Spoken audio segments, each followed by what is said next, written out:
دیر کے میرے بھائیوں، میرے کلمہ شریف بھائیوں، حضرت تشریف رکھتے ہیں، حضرت کی جب تقریر ہوتی ہے میں یہ نہیں کہوں گا کہ حضرت لفظوں سے کھیلتے ہیں، بلکہ صرف ایک بات یہ کہوں گا کہ حضرت کی ایک بات نصیحت آموز ہوا کرتی ہے، دل کے کام سے سنیں، اگر دل کے کام سے سنیں گے تو جگر مراد آبادی نے کہا تھا کہ نصیب والوں کو ملتی ہے عشق کی دولت، نصیب والے محمد کا نام لیتے ہیں، جہاں نے چاند کو ہوا بنا کے رکھا ہے، جہاں نے چاند کو ہوا بنا کے رکھا ہے، میرے نبی تو اس سے کھلونے کے کام لیتے ہیں، میرے نبی تو اس سے کھلونے کے کام لیتے ہیں۔ تو حضرت کا ایک ایک لفظ گویا کہ اسلام کی ترجمانی اور اسلام کی عکاسی کرتی نظر آتی ہے۔ بلا کسی تاخیر کے ان چار مصروں کے ساتھ حضرت کا استقبال ہے کہ زندگی دی ہے تو جینے کا ہنر بھی دینا، زندگی دی ہے تو جینے کا ہنر بھی دینا، پاؤں بخشے ہیں توفیق سفر بھی دینا، اور بولنا تو نے سکھایا، میں جو بھوکا تھا اب جو بولوں گا تو باتوں میں اثر بھی دینا،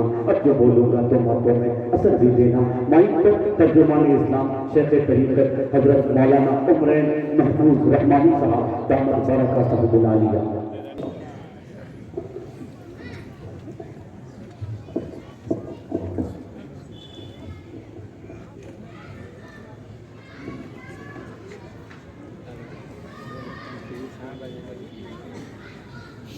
بسم اللہ الرحمن الرحیم وبه نستعین والصلاة والسلام على سيدنا محمد وعلى آله وصحبه أجمعين أما بعد أعوذ بالله من الشيطان الرجيم بسم الله الرحمن الرحيم يا أيها الذين آمنوا ادخلوا في السلم كافة ولا تتبعوا خطوات الشيطان إنه لكم عدو مبين وقال النبي صلى الله عليه وسلم من عمل بما علم ورثه الله علم ما لم يعلم أو كما قال عليه الصلاة والسلام۔ اسٹیج پر رونق افروز معزز علماء کرام، بالخصوص ہمارے برادر مکرم مولانا شہاب الدین اظہری صاحب زید مشتہم، مولانا جمال اکبر صاحب استاذ جامعہ رحمانی، معروف نعت خواں قاری جمشید جوہر صاحب، ناظم اجلاس جنہوں نے ضرورت سے کچھ زیادہ میری تعریف کر دی، اللہ تعالیٰ ان کی اس محبت کا اچھا بدلہ دے اور ان کے حسن ظن کے مطابق مجھ کو بنا دے، اور دیگر علماء اور آپ تمام قابل احترام بھائی، کیا خواتین بھی ہیں اور پیاری ماں اور بہنیں، ماشاءاللہ یہاں بڑی قیمتی دین کی باتیں ہو چکی ہیں، اور ادارہ درس دینیات کی جانب سے جو مکتب چل رہا ہے اور جو دینی سرگرمیاں ہو رہی ہیں اس کے سلسلے میں آج کا یہ اجلاس رکھا گیا ہے۔ ہمارے عزیز ہیں جناب مولانا برکت صاحب، ماشاءاللہ اس خطے میں، اس محلے میں، اس علاقے میں وہ اچھی دینی خدمت انجام دے رہے ہیں اور بچوں کی تعلیم و تربیت کا اہتمام کر رہے ہیں۔ ملت کو ضرورت ہے ایسے فعال، دردمند، متحرک علماء کی جو زمینی سطح پر محنت سے خدمت انجام دے سکے۔ سب سے پہلے تو میں ان کو مبارکباد دیتا ہوں اور دعا کرتا ہوں کہ اللہ تعالیٰ نظر بد سے ان کی حفاظت فرمائے، اچھے کاموں کی، بھلی باتوں کی ان کو توفیق عطا فرمائے۔ آپ سب حضرات کو بھی اللہ تعالیٰ اجر عظیم عطا فرمائے کہ ایسی سخت ٹھنڈک میں بھی آپ حضرات دین کی باتیں سننے کے لیے یہاں جمع ہیں۔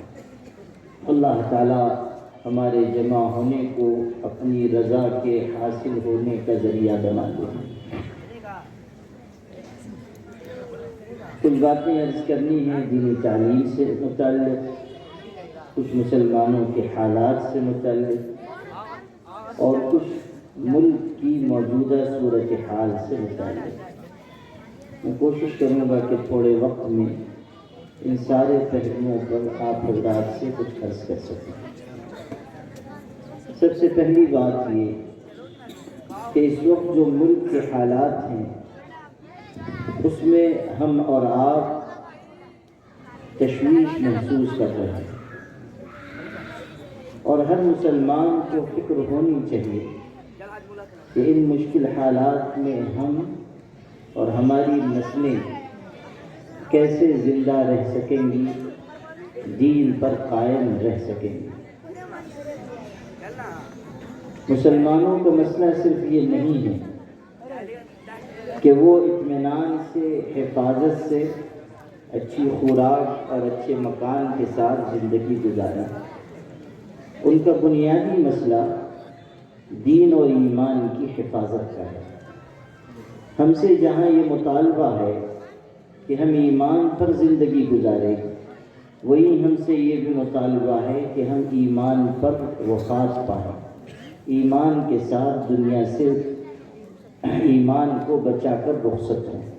قرآن مجید میں ارشاد ہے، یا ایھا الذین آمنوا اتقوا اللہ حق تقاتہ ولا تموتن الا وانتم مسلمون۔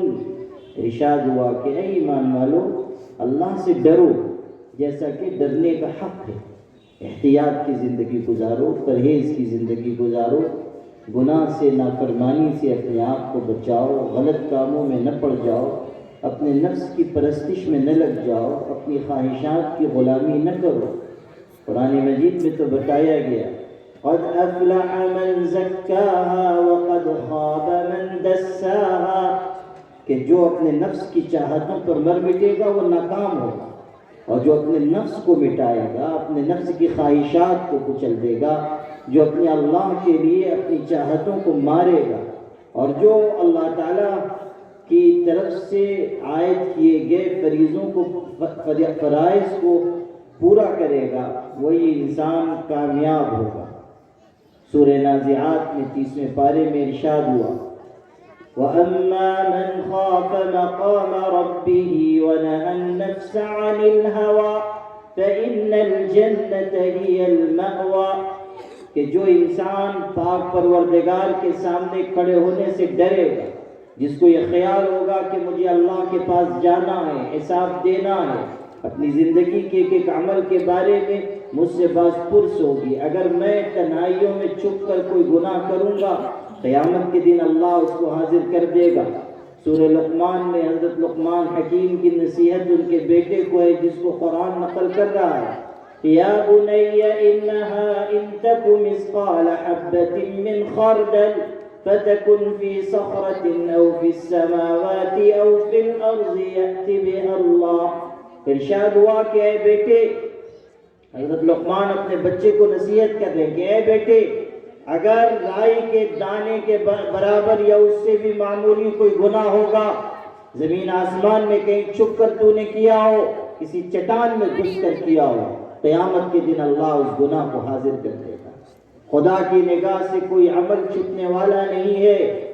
انسان تنہائیوں میں جائے اور پردے گرا لے اور دروازے بند کر لے اور کھڑکیاں بند کر دے اور روشن دان پر کپڑے ڈال دے اور یہ سمجھے کہ اب کوئی دیکھنے والا نہیں، اور پھر کوئی گناہ کا کام کرے، تو اس کو یہ جاننا چاہیے کہ ہر وہ دروازہ بند ہو سکتا ہے جو انسان اور انسان کے درمیان ہے، مگر وہ دروازہ کبھی بند نہیں ہوگا جو انسان اور اس کے پروردگار کے درمیان ہے۔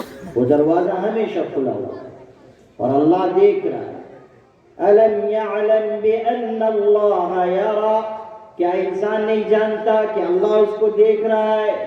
ایک ایک بات انسان کی لکھی جا رہی ہے، ایک ایک عمل محفوظ کیا جا رہا ہے، ایک ایک قول اللہ تعالیٰ کے ہاں ریکارڈ ہو رہا ہے۔ أَلَمْ يَعْلَمُوا أَنَّ اللَّهَ يَعْلَمُ سِرَّهُمْ وَنَجْوَاهُمْ وَأَنَّ اللَّهَ عَلَّامُ الْغُيُوبِ، کیا انسانوں نے نہیں جانا کہ اللہ تعالیٰ ان کی سرگوشیوں کو بھی جانتا ہے، چپکے چپکے کی گئی باتوں کو بھی جانتا ہے، اور تمام چھپی ہوئی چیزوں کو اللہ جاننے والا ہے۔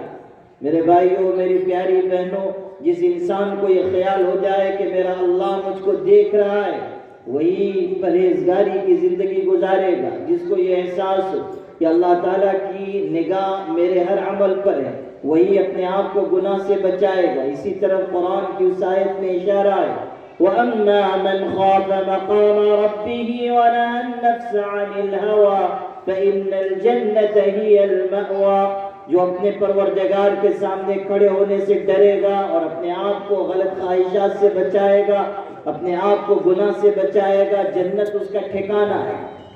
جنت میں ایسے ہی انسان جانے والا ہے، وہی مرد جائے گا، وہی عورت جائے گی، وہی صاحب ایمان مرد، وہی صاحب ایمان عورت، جس کے دل میں اللہ کا تقوی ہے، اللہ کی خشیت ہے، اور جو اپنے آپ کو گناہ سے بچانے والا ہو۔ یہ جو بات قرآن مجید بتا رہا ہے، یہ ہماری تربیت کے لیے ہے، یہ ہمارے اندر اللہ تعالیٰ کی خشیت اتارنے کے لیے۔ تو ایک بات تو یہ کہی گئی، یا ایھا الذین آمنوا اتقوا اللہ حق تقاتہ ولا تموتن الا وانتم مسلمون۔ ایمان والو، اللہ سے ڈرو جیسا کہ ڈرنے کا حق ہے، اور تمہیں موت نہ آئے مگر اس حالت میں کہ تم مسلمان ہو۔ اسلام پر زندہ رہو اور اسلام پر وفات پاؤ، اسلام کو اپنے سینے سے لگا کر جیو۔ طاقتیں تمہارے خلاف ہو جائیں، حکومتیں تمہارے خلاف ہو جائیں، افواج تمہارے خلاف ہو جائیں، لشکر تم پر چڑھائی کر دیں، جماعتیں تمہارے خلاف یلغار کر دیں، سارا زمانہ مخالف ہو جائے، لیکن ایک مسلمان کی یہ ذمہ داری ہے کہ وہ ایمان پر زندہ رہے اور ایمان پر اپنی جان اللہ کی بارگاہ میں پیش کرے۔ یہ تقاضا ہے، یہ مطالبہ ہے اللہ تعالیٰ کی طرف سے۔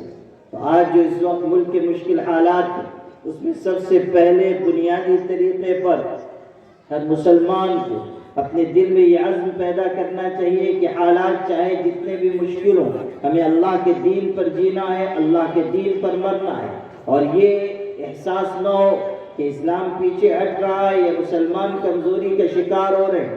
یاد رکھیے گا، جس کے ساتھ اللہ کی طاقت ہو وہ کبھی کمزور نہیں ہو سکتا، جس کے ساتھ قرآن پاک جیسی کتاب ہو وہ کمزور نہیں ہو سکتا، جس کے ساتھ شریعت محمدی ہو وہ کمزور نہیں ہو سکتا۔ حضور پاک صلی اللہ علیہ وسلم نے کیسا نظام ہمیں عطا کیا، ارشاد فرمایا، ترکتکم علی البیضاء لیلها کنہارها لا یزیغ عنها بعدی الا ہالک۔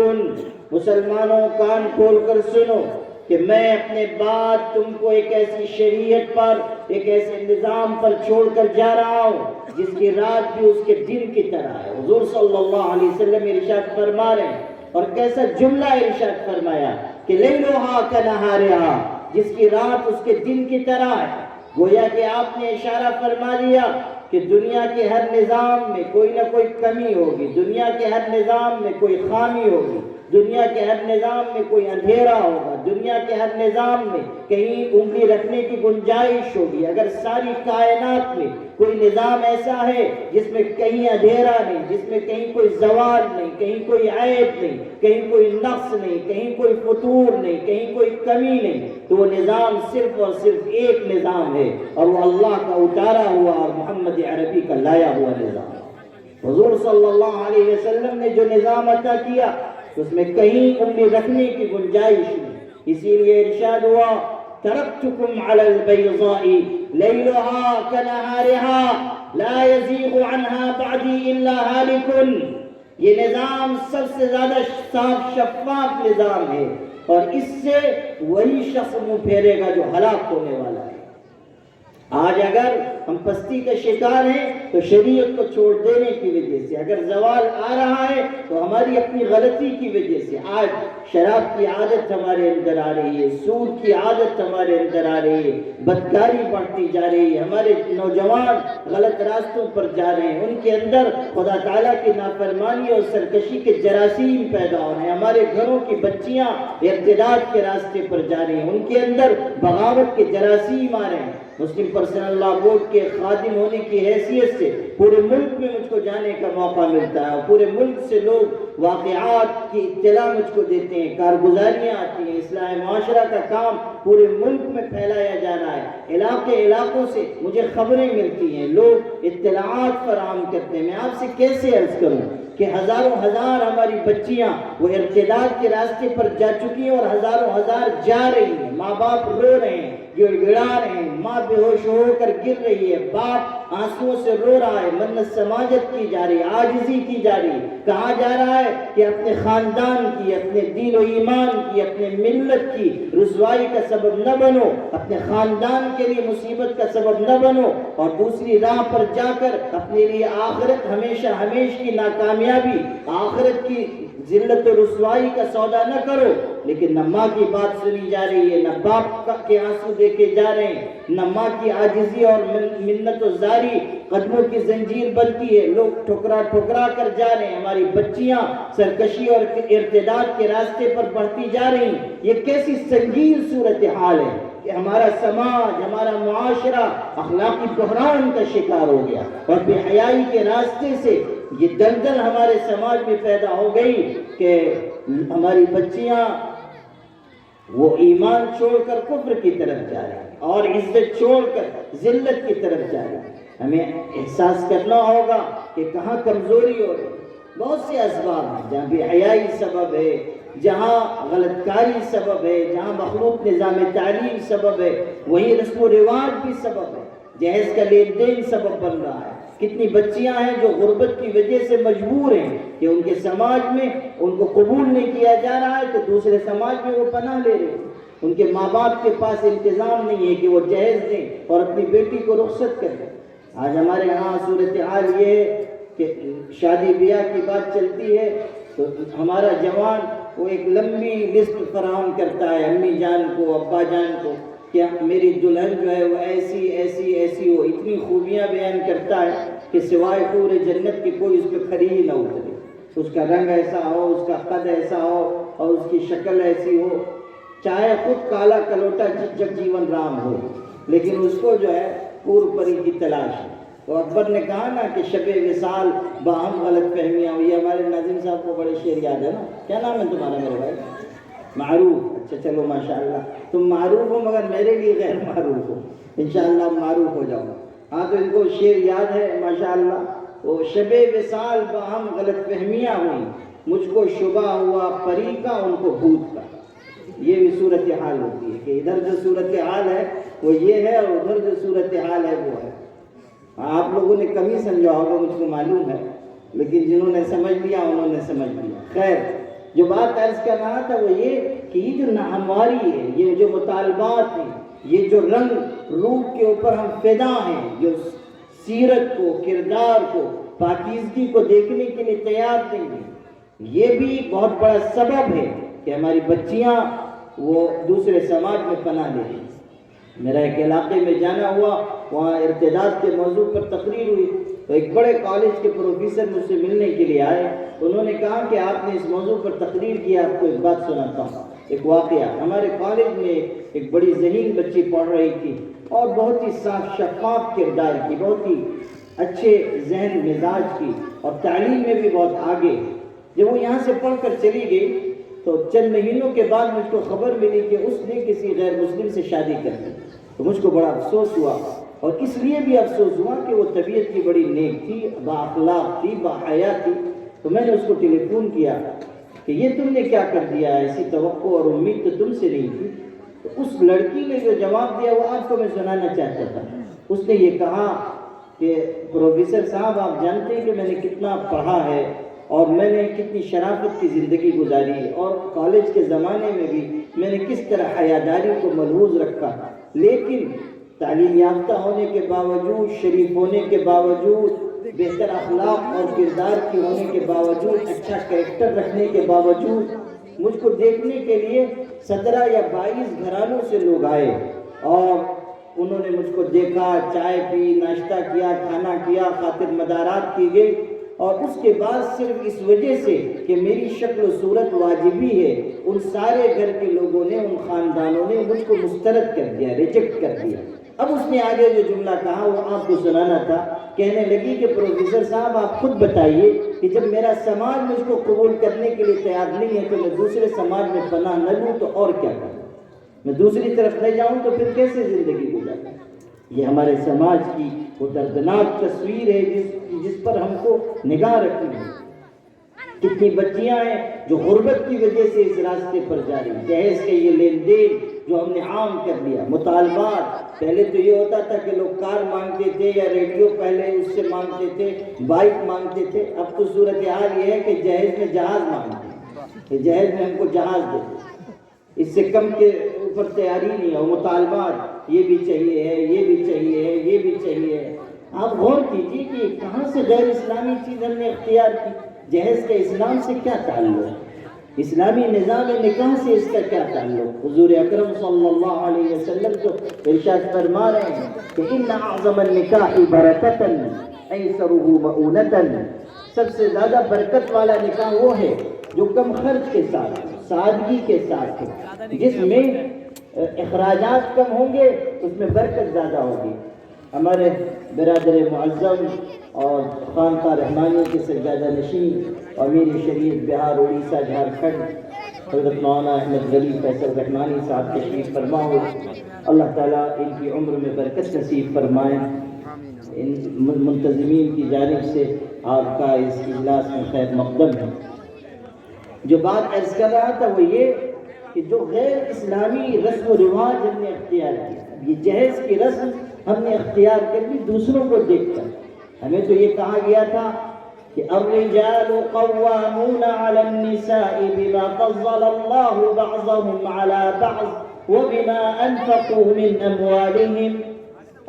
الفاظ پر آپ غور کیجیے کہ جو ذمہ داری مردوں کو دی جا رہی ہے وہ خرچ کی ذمہ داری ہے. مرد حاکم بنائے جا رہے ہیں یا نظام ان کے ہاتھ میں دیا جا رہا ہے, کسی درجے میں برتری دی جا رہی ہے. اس کا مطلب یہ نہیں ہے کہ بیویوں کے وہ بادشاہ ہو گئے اور بیویاں کنیز ہیں اور باندیاں ہیں. اسلام نے یہ نظام نہیں دیا, ایک درجے کی برتری دی. اسی لیے دوسرے مقام پر الفاظ استعمال کیے گئے وَلَهُنَّ مِثْلُ الَّذِي عَلَيْهِنَّ بِالْمَعْرُوفِ وَلِلرِّجَالِ عَلَيْهِنَّ دَرَجَةٌ. نظام کو سنبھالنے کے لیے یہ حصہ رکھا گیا کہ تھوڑی ان کو فوقیت ہوگی تاکہ نظام چل سکے اور یہ ماتحت بن کر زندگی گزارے. لیکن کنیز اور باندی نہیں ہیں, ان کے بھی حقوق ہیں, ان کے بھی مطالبات پورے کیے جائیں گے, ان کی فرمائشیں پوری کی جائیں گی اور جائز حدود میں جو ان کی ضرورتیں ہیں ان کا خیال رکھا جائے گا. اگر کوئی شوہر اس کا خیال نہیں رکھے گا وہ پکڑا جائے گا.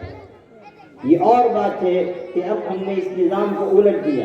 جہاں نکاح ہوتا ہے ہمارے نوجوان جو ہیں وہ حضرت مولانا کو چھوڑ کے اہلیہ محترمہ کے ہاتھی پہ بیعت کر لیتے ہیں.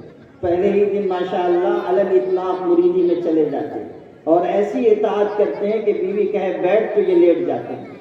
بالکل ماشاءاللہ بالکل پابند احکامات. وہ ہے نا کہ کسی گاؤں میں ایک صاحب پہنچے, وہ مسجد میں قیام کر دیا اور بڑے اوراد و اذکار وہ کیا کرتے تھے اور بستی والوں نے دیکھا. کچھ دن تو بڑے متاثر ہوئے, ایک دن پہنچ گئے, کہنے لگے حضور آپ کو دیکھ کے آپ کی پابندی کو دیکھ کے بڑی عقیدت پیدا ہو گئی اور آپ کے پیر و مرشد کا نام ہم کو معلوم کرنا ہے تاکہ ہم بھی ان سے بیعت ہو جائیں. تو حضرت نے فرمایا کہ اصل میں اس وقت میں باوضو نہیں ہوں, ذرا وضو کر لوں تو پھر مرشد کا نام لوں گا. تو انہوں نے وضو فرمایا, اس کے بعد تسبیحات میں بھی آنکھوں میں آنسو آ گئے. پھر کہنے لگے کہ سچ پوچھئے تو میں تو اپنی بیوی سے مرید ہوں, اہلیہ سے بیعت ہوں. وہ بستی والوں نے کہا حضرت اتنا چھپا کے رکھنے کی کیا ضرورت تھی, پہلے ہی کہہ دیتے کہ آپ ہمارے پیر بھائی ہیں, بات وہیں ختم ہو گئی. پہلے ہی آپ بتا دیتے کہ آپ ہمارے پیر بھائی ہیں. یعنی وہ پوری بستی جو ہے ان کا پیر خانہ بھی گھر ہی میں تھا. تو یہ جو مزاج ہے یہ اسلامی نظام اور اسلامی مزاج نہیں ہے, بلکہ یہ کہا گیا کہ ایک درجے میں ان کو بلندی ہے. کیوں؟ اس لیے کہ یہ مال خرچ کریں گے. لیکن صورتحال کیا بنائی گئی کہ لڑکی والوں سے مطالبہ کیا جا رہا ہے کہ یہ بھی دو, یہ بھی دو, یہ بھی دو, اور جب تک وہ نہ دیں جب تک نکاح نہیں ہو رہا ہے. مہاراشٹر میں ہمارے یہاں ایک شہر ہے پربنی, میرا وہاں جانا ہوا, معلوم ہوا کہ 2 سگی مسلمان بہنیں کم عمر وہ پونا لاج میں یا ہوٹل میں دو غیر مسلموں کے ساتھ بدکاری کرتے ہوئے پکڑے گئے، غیر شادی شدہ، اور جس نے سنا لاہور پڑا۔ لیکن جب معاملے کی تحقیق کی گئی، وہاں جو اصلاح معاشرہ کمیٹی ہماری قائم ہے اس نے تحقیق کی، تو انہوں نے مجھ کو رپورٹ پیش کی کہ اصل معاملہ یہ ہے کہ ان دونوں لڑکیوں نے یہ بتایا، اور ہم نے تحقیق کی تو یہ بات حقیقت نکلی کہ ان کی ایک چچا زاد بہن ہے، چچیری بہن ہے، اس کے والد فالج زدہ بستر پر ہیں، غریب ہیں۔ اس لڑکی کی نسبت فلاں جگہ طے ہوئی تھی، قریب میں شادی ہونے والی تھی، لیکن سسرال والوں کی طرف سے یہ مطالبہ ہوا کہ جب تک مہاراجہ پلنگ جہیز میں نہیں دیا جائے گا شادی نہیں ہوگی۔ لوگوں کے سامنے ہاتھ پھیلائے گئے، کسی نے کوئی مدد نہیں کی۔ نتیجہ یہ نکلا کہ ان دونوں بہنوں نے یہ طے کیا کہ ہم اپنا جسم بیچیں، پیسے جمع کریں اور اپنی بہن کو مہاراجہ پلنگ دے کر رخصت کریں تاکہ ہماری شادی کا انتظام ہو سکے۔ آپ غور کیجئے کہ کہاں کہاں ہم سے کمزوری ہو رہی ہے اور رسم و رواج ہمیں کہاں پہنچاتے ہیں۔ یہ جو جہیز کی رسم ہے اس نے ہمیں کتنا نقصان پہنچایا، کتنی بیٹیوں کے جنازے نکل گئے، کتنے ماں باپ اسی صدمے سے دنیا سے رخصت ہو گئے، کتنی بہنوں کو خودکشی کرنی پڑ گئی۔ میر تقی میر کتنا بڑا شاعر تھا، مفلسی تھی، اس نے کہیں سے انتظام کر کے اپنی اکلوتی بیٹی کو جہیز دے کر رخصت کیا۔ بیٹی تو چلی گئی، لیکن چند دن کے بعد بیٹی کو معلوم ہوا کہ باپ مقروض ہیں، قرض والے تقاضا کر رہے ہیں اور میرے والد میری وجہ سے پریشان ہیں۔ بیٹیاں نازک دل کی ہوتی ہیں، صدمہ لے لیا، اس لڑکی نے اندر اندر گھلنے لگی، بیمار ہوئی اور چند دن کے بعد دنیا سے رخصت ہو گئی۔ شاعر باپ کا گھر ویران ہو گیا، جس بچی کو لباس عروسی میں رخصت کیا تھا اب کفن میں لپٹی ہوئی اس کی لاش آئی۔ جب میر تقی میر نے اپنی جوان بیٹی کی لاش دیکھی، کفن الٹ کر چہرہ دیکھا تو کیسا غضب کا شعر کہا، کیسا درد اس سے جھلکتا ہے۔ کہتا ہے اب آیا ہے خیال اے آرام جاں اسلام مرادی میں، کفن دینا تجھے بھولے تھے ہم اسباب شادی میں۔ یعنی ایک چیز رہ گئی تھی جو ہم تیرے جہیز میں نہیں دے سکے، کفن بھی دے کر تیرے جہیز میں تجھ کو رخصت کر دیتے تو وہ زیادہ مناسب ہوتا۔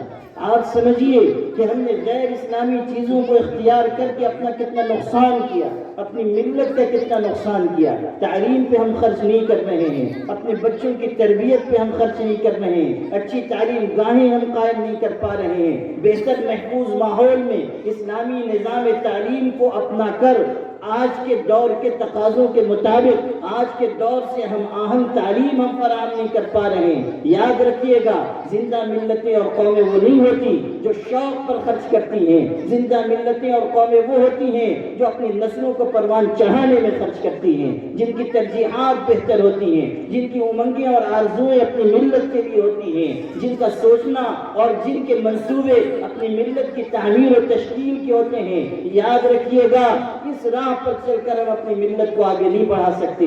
جو نقصان دوسرے ہمیں پہنچا رہے ہیں اس سے زیادہ نقصان خود ہم اپنے آپ کو اور اپنی ملت کو پہنچا رہے ہیں۔ یاد کر لیجئے، مولانا ابوالکلام آزاد نے 1947 میں جامع مسجد دہلی کی سیڑھیوں سے اپنے تاریخی خطاب میں مسلمانوں کو للکارتے ہوئے اور ان کے دلوں اور زمین کو جھنجھوڑتے ہوئے یہ کہا تھا کہ مسلمانوں یاد رکھنا، تم کو تمہارے سوا کوئی زیر نہیں کر سکتا، تم کو تمہارے سوا کوئی شکست نہیں دے سکتا۔ جب ہمیں شکست ہوگی اپنی بدعملی کی وجہ سے، اپنی غلط ترجیحات کی وجہ سے، اپنی فضول خرچی اور اسراف کی وجہ سے، اپنی غلط امنگوں اور آرزوؤں کی وجہ سے، اپنے شوق کی غلط راستے سے تکمیل کے ذریعے۔ اس لیے آپ سب اس بات کو دل میں جگہ دیجئے کہ ہمیں اپنے آپ کو بدلنا ہوگا اور برائیاں جس راستے سے آ رہی ہیں اس دروازے کو بند کرنا ہوگا۔ وہ دروازہ ہے جہالت کا۔ جہالت کی وجہ سے غلطیاں پیدا ہو رہی ہیں، جہالت کی وجہ سے ملت کے اندر شعور نہیں پیدا ہو پا رہا ہے، جہالت کی وجہ سے ارتداد کے فتنے پھیل رہے ہیں، جہالت کی وجہ سے ہم اپنی ملت کو آگے بڑھانے میں ناکام ہو رہے ہیں، جہالت کی وجہ سے ہم اللہ تعالیٰ کی بارگاہ میں سرخرو نہیں ہو پا رہے ہیں۔ قرآن مجید جس زمانے میں اترنا شروع ہوا سب سے پہلی وحی اتاری گئی، اقرأ باسم ربک الذی خلق خلق الانسان من علق اقرأ وربك الاکرم الذی علم بالقلم علم الانسان ما لم يعلم۔ آپ غور کیجئے، جس ماحول میں قرآن اتارا جا رہا ہے وہاں بدکاری بھی تھی، شراب بھی تھی، غلط چال چلن تھا، جاہلیت تھی، اس زمانے کو زمانے جاہلیت کہا جاتا ہے۔ کتنی خرابیاں، کتنی برائیاں، کتنی بد اخلاقیاں، کتنی وحشت و بربریت اور ظلم و ستم کی وارداتیں تھیں، لیکن قرآن نے اپنی سب سے پہلی وحی میں ان برائیوں کا کوئی تذکرہ نہیں کیا۔ شراب کا ذکر نہیں، بدکاری کا ذکر نہیں، جوئے سٹے کا ذکر نہیں، اور کسی پر ظلم اور زیادتی کا کوئی ذکر نہیں۔ یہ پیغام دیا گیا کہ تم تعلیم حاصل کرو، اللہ کے نام کے ساتھ علم حاصل کرو۔ کیوں؟ اس لیے کہ قرآن بتا رہا ہے تمہاری ساری خرابیوں اور برائیوں کا واحد علاج اللہ کے نام کے ساتھ تعلیم پانا ہے۔ یہ اشارہ کیا گیا کہ اقرأ بسم ربک الذی خلق۔ شراب بھی اس وقت رخصت ہوگی جب علم آئے گا، بدکاری بھی رخصت ہوگی جب علم آئے گا، جب علم آئے گا حق تلفی بھی رخصت ہوگی، جب علم آئے گا پڑوسیوں پر ظلم و تشدد بھی ختم ہوگا، جب علم آئے گا تو کوئی باپ اپنی بیٹی کو نہیں ستائے گا، کوئی شوہر اپنی بیوی کو نہیں ستائے گا، کوئی بیوی اپنے شوہر کے ساتھ ظلم و زیادتی نہیں کرے گی۔ جب علم آئے گا اپنے ساتھ خشیت لائے گا، انما یخشی اللہ من عبادہ العلماء۔ جب علم آئے گا خشیت آئے گی، اور جب خشیت آئے گی زندگی خود بخود سمر جائے گی۔ یہ پیغام قرآن نے دیا تھا۔ یہ مکاتب، یہ مدارس، یہ ہماری درس گاہیں اسی پہلی وحی کی تکمیل ہیں، اسی کا امتداد ہے، یہ اسی کا پھیلاؤ ہے۔ یہ جو مکاتب ہیں ان کو غنیمت جانیے، یاد رکھیے گا، مکتب کو معمولی نہ سمجھیے۔ بہت سے لوگ ہیں مدرسے کو زیادہ بہتر خدمت انجام دینے والا ادارہ سمجھتے ہیں، مکتب ان کی نگاہ میں معمولی ہے۔ بلکہ اللہ معاف کرے، ہمارے جو مکتب میں پڑھانے والے مدرسین ہیں وہ بھی مکتب کو بہت معمولی سمجھتے ہیں۔ کسی سے مکتب کے مدرس سے پوچھ لیجئے آپ کیا کرتے ہیں تو بیچارہ ذرا شرماتا ہے، آگے پیچھے ہوتا ہے، ایسا معلوم ہوتا ہے کہ ایجاب و قبول کروایا جا رہا ہے، اور اس کے بعد پھر وہ کہتا ہے آہستہ سے کہ میں مکتب پڑھاتا ہوں۔ حالانکہ یہ ایجاب و قبول والی بات بھی ذرا پرانی ہو گئی، اس لیے کہ آج کل تو جملہ ماشاءاللہ اتنے ایڈوانس ہیں کہ ابھی پورا جملہ نہیں ہوتا اور وہ کہتے ہیں کہ قبول کر لیا۔ میں نے کہا کہیں نکاح پڑھا رہا تھا، ابھی آدھے ہی میں نے ایجاب و قبول کروایا تھا کہ میاں نوشاہ نے کہا جی حضرت قبول ہے۔